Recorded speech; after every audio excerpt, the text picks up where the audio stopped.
Well, hello everyone. My name is Raman Dasmalchi. I'm a director here at Kaman Aerospace, and I'm a proud member of this cargo UAV team. What I'd like to do now is show you a little bit about the cargo UAV. As Ian mentioned, we like to say you have to think in the box to solve some of your logistics problems. Well, this is what cargo UAV looks like when it's fresh out of the box. As you can see, it folds up into a nice tight form factor. This was designed from the ground up to fit inside of a standard shipping container. So a typical ISO container that you might see on a commercial ship or in a port facility somewhere or on a military ship.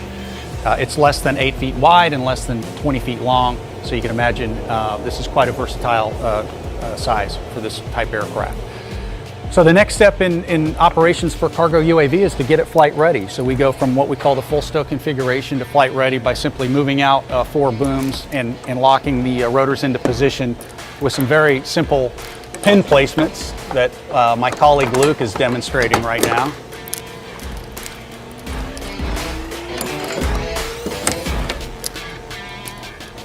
The idea being that cargo is designed from a clean sheet, designed to really be operated by very few people. So we don't want an entire maintenance department responsible to keep this aircraft in the air. We want the Marine or the soldier or the sailor that we're trying to service to be able to operate and maintain this when necessary.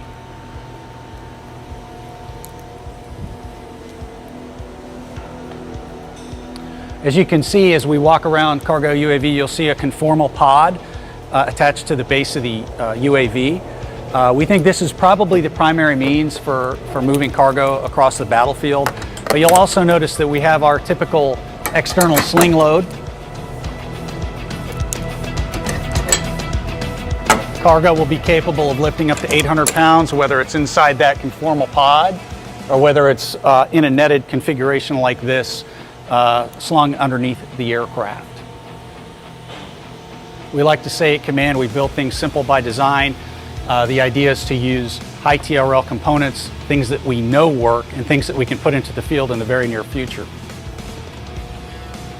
One thing we have not talked about to this point is the autonomy technology.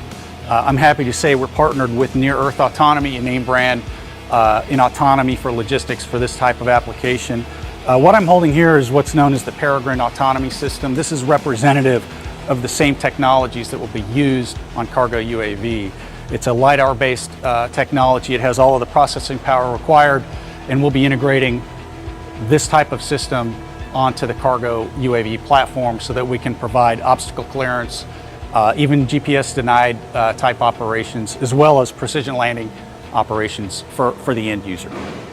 At this point, what I'd like to do is turn over the discussion to our chief engineer on this project, Luke Iono, and I'll ask Luke to walk through some of the systems on cargo UAV. Absolutely. Thank you very much. Thanks, Luke.